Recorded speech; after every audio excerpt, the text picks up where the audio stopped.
Icon நேயர்களுக்கு வணக்கம். நான் உங்கள் கோடங்கி. இது மூவி ரிவ்யூ. பார்க்க போகிற படம் போர்.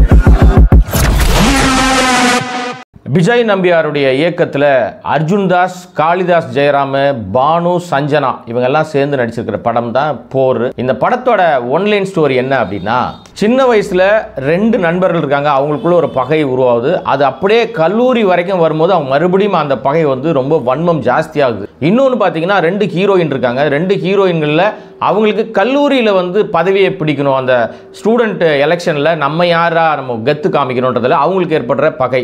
இந்த ரெண்டு பகையும் சேர்ந்து காலேஜ்குள்ளே, யூனிவர்சிட்டிக்குள்ளே நடக்கிற நிறைய குழப்பங்கள் தான் இந்த போர் படத்தினுடைய கதை. இந்த படத்தை இயக்குனர் வந்து அந்த பிரிச்சிருக்கிற விஷயம் வந்து பார்த்தீங்கன்னா ரொம்ப அழகாக அதை ட்ரை பண்ணியிருக்காரு. பார்ட்டாக எபிசோடாக நம்ம வெப் சீரிஸ் பார்க்குற மாதிரி தனித்தனியாக பிரிச்சிருக்காரு. எப்படி பிரிச்சிருக்காரு அப்படின்னு பார்த்தீங்கன்னா, களம், பகை, மையல், முரசொலி, விழா, போர் அப்படின்னு சொல்லி ஒரு 7 பார்ட்டாக இந்த கதையை வந்து சொல்லணும்னு ட்ரை பண்ணியிருக்காரு. ஆனால் அதெல்லாம் நல்லா தான் இருக்குது.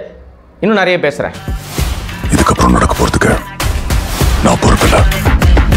கதையினுடைய ஒரு ஹீரோ அர்ஜுன் தாஸ் நம்ம இது வரைக்கும் ஒரு வில்லனாக பார்த்துருப்போம், நெகட்டிவ் ஷேடில் பார்த்துருப்போம், பயங்கர மாதிரி ரக்கான ஒரு கேரக்டராக பார்த்துருப்போம் இல்லையா. அந்த கேரக்டர்லேருந்து இதில் கொஞ்சம் வித்தியாசப்படுவார்னு பார்த்தீங்கன்னா எங்கேயும் அப்படி தான் இருக்கார். ஆனால் அந்த ஹீரோ கேரக்டர் அவருக்கு அதை கரெக்டாக பொருந்தி போதானா, சண்டை, அடிதடி, பிரச்சனை, மோதல் அதிலெல்லாம் கரெக்டாக பொருந்தி போகுது.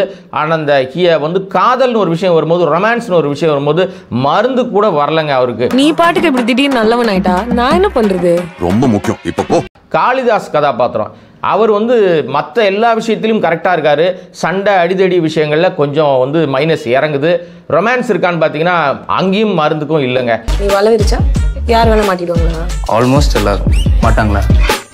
வழக்கமாக வரக்கூடிய படங்களெல்லாம் பார்த்தீங்கன்னா ஹீரோக்கள், அதாவது ஆண்களுக்கு தான் முக்கியத்துவம் கொடுத்து நிறைய கதைகள் சொல்லுவாங்க. இதில் வந்து பார்த்தீங்கன்னா ஆண்கள் ஹீரோக்கள் இருக்காங்க, ஆனாலும் பெண்களுக்கு தான் நிறைய முக்கியத்துவம் கொடுத்துருக்காங்க. அவங்களுக்கு நிறைய ஸ்கோர் எடுக்கிறதுக்கான சான்சஸும் இருக்குது. இந்த யூனிவர்சிட்டிக்குள்ளே நடக்கிற எலெக்ஷனில் பெண்கள் தான் மோதிக்கிறாங்க, யார் தலைவராக வர்றது அப்படின்றது. அந்த மோதலில் பானு ஒரு பக்கம், சஞ்சனா ஒரு பக்கம், ஆளாளுக்கு பயங்கரமாக இருக்குது. அவங்களுடைய ஸ்கோர் எடுக்கிற விஷயத்துலையும் அவங்களுக்கு நிறைய கேரக்டர்ஸ் இருக்குது, ஒர்க் பண்ணுறதுக்கு நல்லாவே ட்ரை பண்ணியிருக்காங்க. ஆனால் இந்த கதைக்கு அவங்க பண்ணுற விஷயங்கள் வந்து அவங்க தனி ட்ராக்ல இருக்காங்க, கதை ஒரு பக்கம் தனி ட்ராக்ல போயிட்டு இருக்கு. சத்தம் போட்டாதான் சில காதுகளுக்கு கேட்கும்னா கத்ததான் செய்வோம்.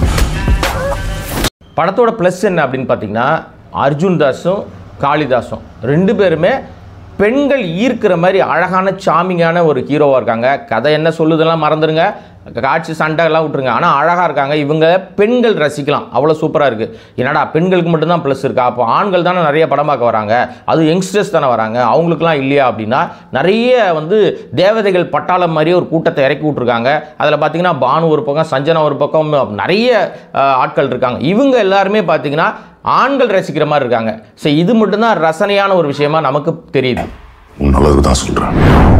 நீ ஒருத்த சட்டையை கட்டிட்டு சண்டைக்கு வாடான்னு சொல்ற வரைக்கும் இதாண்டா பண்ணுவோம். படத்தோட மைனஸ்ன்னு அப்படின்னு பார்த்தீங்கன்னா, மைனஸ்னா கதை இவங்க எடுத்துருக்கிற விஷயம் வந்து அழகாக ஒரு 7 பார்ட்டாக பிரிச்சிருக்காங்க.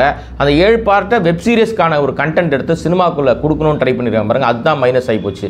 இன்னொரு விஷயம் பார்த்தீங்கன்னா, இதில் வந்து யூனிவர்சிட்டி பிரச்சனை இருக்குது, சின்ன வயசில் நடந்த ஒரு பகை இருக்குது, அதுக்கப்புறம் பார்த்தீங்கன்னா எலெக்ஷன் பிரச்சனை இருக்குது. இப்படி ஏகப்பட்ட கிளை கதைகளெல்லாம் கொண்டு வந்து ஒட்டுமொத்தமாக ஒரு கதைக்குள்ளே கொண்டு வந்து வரணும் அப்படின்னு சொல்லும்போது தான் பயங்கரமாக இயக்குனர் வந்து சொதப்பியிருக்காரு.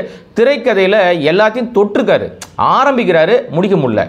அது ஒரு படத்தில் சொல்லுவாங்கல்ல, அப்பா நீ வந்து ஸ்டார்டிங்கெல்லாம் நல்லா தான் இருக்குது, ஆனால் ஃபினிஷிங் சரியில்லைப்பான்னுவாங்கல்ல, அந்த மாதிரி இவர் என்ன பண்ணுறாருன்னா நல்லாவே ஒரு விஷயத்தை எடுக்கிறாரு.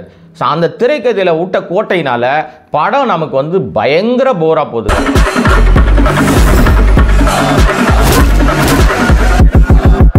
ஒட்டுமொத்தமாக இந்த படத்தை பற்றி சொல்லணும் அப்படின்னா, தம்பி வாடா போர்னு ஒரு படத்தை கூட்டு போகிறேன்னு ஒருத்தனை கூட்டு போனேன். படம் பார்த்து முடிச்சு வெளில வந்தவனே, அண்ணே படம் பேர் போர்னே, ஏன்னோ போர்னு கூட்டு போனேன் அப்படின்னு என்னைய கலாச்சிட்டான்பா. அடி பல்லகளெல்லாம் உடைச்சு படிக்க தெரிஞ்சா படி, தப்பு தப்பா படிச்சு அடி வாங்கி சாகாத சொல்லி